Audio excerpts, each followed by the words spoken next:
Hello and greetings. This session is dedicated to bring out the difference between may and can. Mr. Shivshankar Sarkapure, who is one of the subscribers of Learning with Dr. Purnima George, had this confusion, and I had asked the same question to you all to clarify his doubt.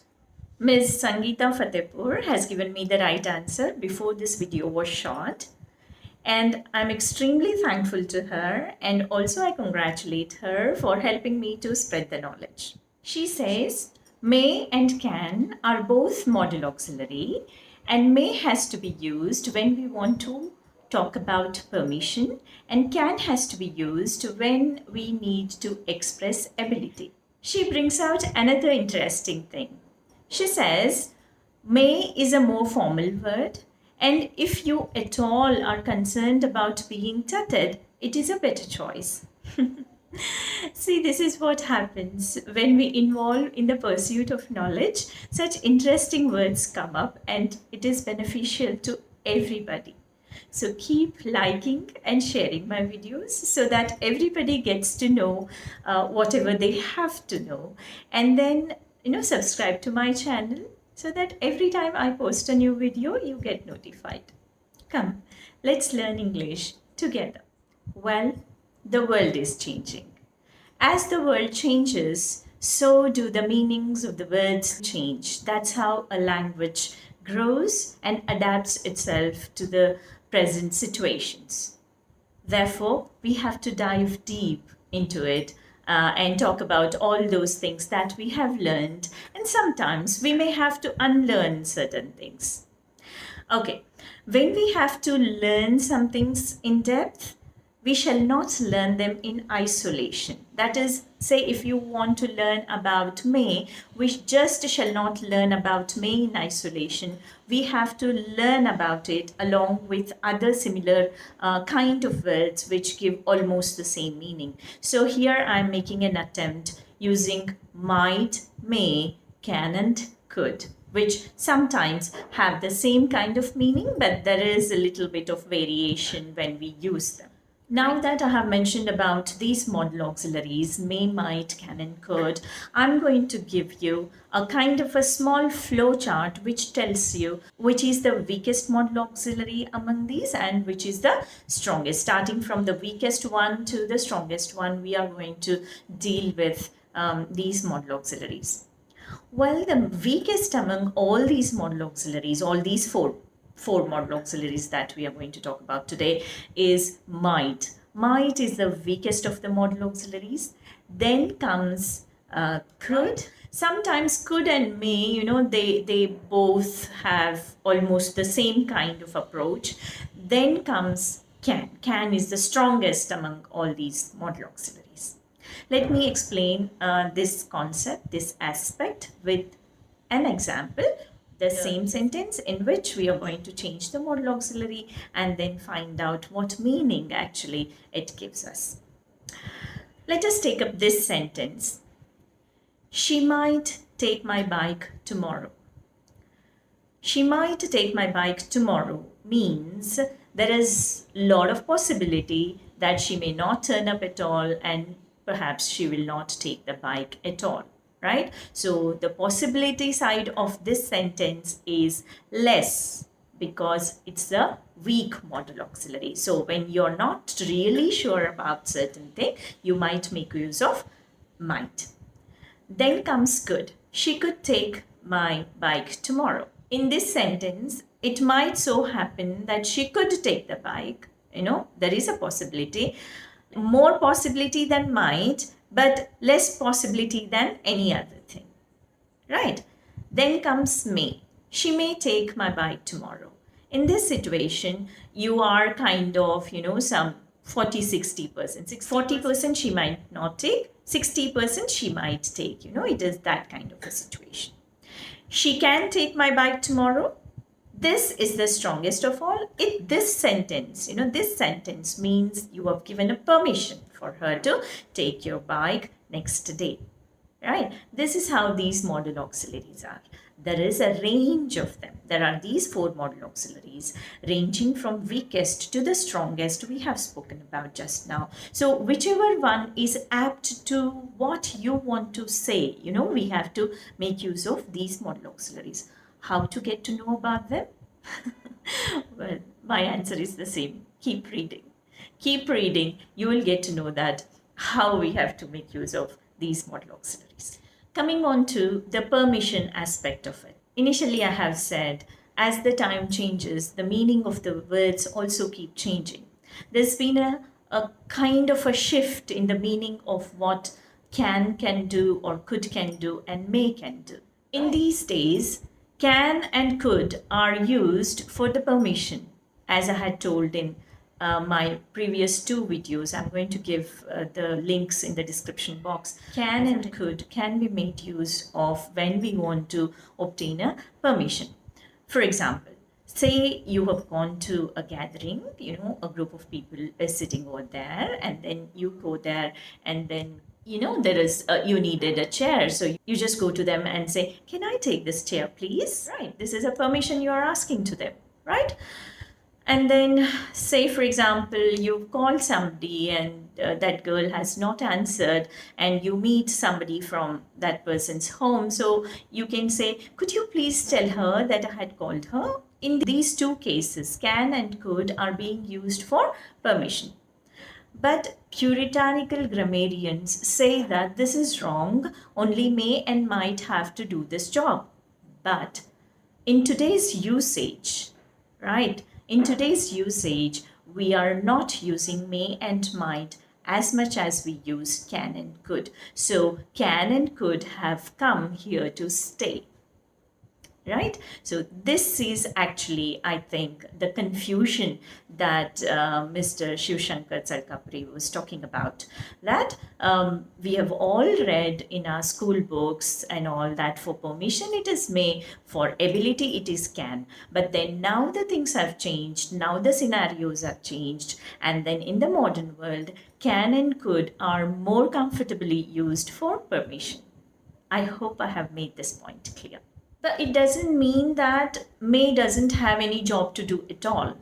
Even today, may is used, but in more formal situations, and when a kind of a permission has to be given by the authorities and all, in such situations, may is used. For example, if you want to ask for a permission to a girl to dance with you, you cannot go and say, can you dance with me? You cannot say that. You will have to say, may I dance with you?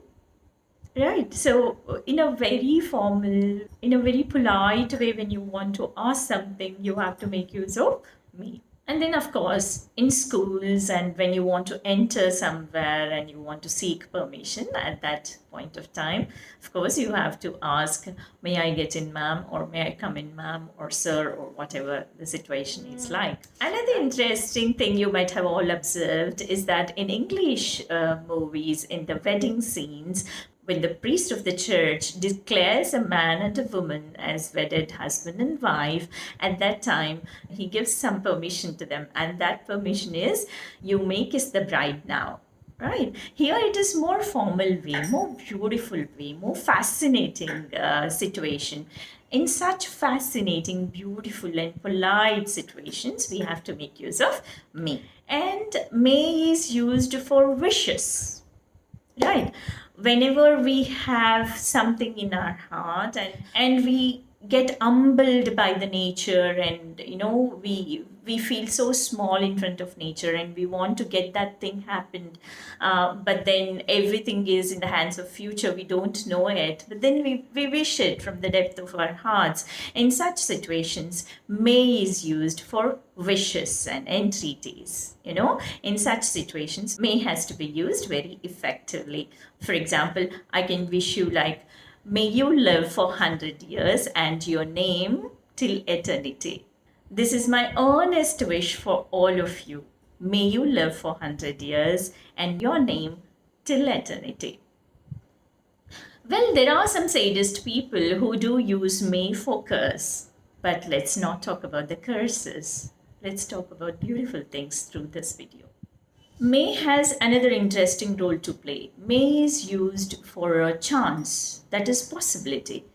For such situations, may, might, and could can be used. We cannot make use of can in such situations. For example, where is Leo? He may be with Vani. You cannot say he can be with Vani. If you say he can be with Vani, that means you have made all the arrangements for him to be with Vani. But if you say he may be with Vani, it is possible that he may be with Vani. Right, he may be with that person. So in such possibilities, we can make use of may. In the same fashion, might and could also can be used. Let me give just one example. She could go trekking in the month of August. Right, so it is possible that she could go trekking this August. It is a possibility. Same thing, might also can be used in such possibility situations. But one thing we have to remember, might and could suggest a lesser kind of possibility, right? They suggest a lesser kind of possibility, whereas may suggests a stronger kind of possibility. For example, Diya might come today, or Diya could come today. In these two situations, we are not pretty sure that she's going to come or she's going to land up, but anyway, she could come. There's a lot amount of weight here rather than certainty. So might and could are weaker. As I have already told you, might and could are weaker modal auxiliaries. There is one interesting thing about may. May is not used for direct questions. What do I mean by that? For example, you can ask a question like, can you take my handbag, please?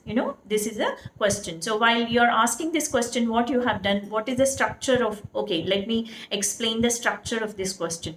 Can you take this bag? Right? Can you take this bag? What is can? Can is a modal auxiliary. So when we ask a question, we keep modal auxiliary first, then subject you, can you take? That is the verb, V1 form of the verb, right?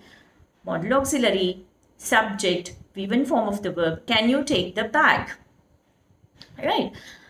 But, may, though it is a modal auxiliary, we cannot use it this way. We cannot ask, may you take the bag? No. We cannot use it that way. We cannot use the interrogative tone with may. May you take the bag will not be the right question to ask. So we cannot make questions using may. May, if we use in the initial place, that means it's going to be a wish. It's going to be a blessing, right? So that is how it is. May you live longer. Elders say this, right? Elders bless us like that. May you live longer. So when someone wants to bless or wish, may comes in the first place, then comes the subject, then comes the verb, and then the sentence follows. That will not be a question. That will be a blessing, an exclamatory sentence. Is that clear? That's how it is. We cannot make direct questions using may. There is a fascinating thing about the negatives of may and can. That is may not and cannot. When these two we use in sentences, see what the difference comes out to be. Say, for example, if we give this sentence, they may not record tomorrow. In this sentence, what is the meaning? They may not record means there is no possibility. I mean, there is 50% possibility of recording or not recording. Not much of possibility of recording. So it is a dicey thing. They may not record tomorrow. If we say they cannot record tomorrow, are you understanding? I'm trying to bring out this negative to make you understand the difference between these two modal auxiliaries, right? If we say they cannot record tomorrow, that means there is no possibility of them recording it tomorrow, right? So may is like there is a chance, cannot is impossible, right? That is how the meaning changes. There is one more interesting thing about maybe. Maybe and perhaps are same in meaning. In British English, mostly they don't use maybe, they make use of perhaps. The spelling of perhaps is Perhaps. It should not be pronounced as perhaps, it should be pronounced as perhaps. Right? This is a small tidbit I wanted to give you. This is how the language is. It's fascinating. Well, coming to the part where I ask you questions. The question of this week is, I'm again going back to the sentence given by Ms. Sangeeta Fatehpur. She has said, if at all you are concerned about being tutted, may is a better choice. I was talking about the word tutted. What is the meaning of tutted? Say, for example, you know that there is a person who is telling lies, and you know that that person is making extra efforts to keep it as the truth. He wants to turn lie into a truth, so he's making an extra effort in that, and you are seeing it. You can make out that is happening, so you feel so sorry about that person. At such situation, you feel like saying, you say that is tutting. Tut, right? So what are such words called as? That is what the question is going to be. What are such words? We use many such words. I'm not going to give the question directly because it makes your search easier. So you frame a question for yourself and find out what are such words called as. And we are going to dedicate the next video to such words. With this, I come to the end of this fascinating video we have done, and I'm thankful to you for giving me so much of time and being with me and listening to me patiently. So till I meet you again, do spread knowledge and happiness. This is Dr. Purnima George taking leave of you. Thank you.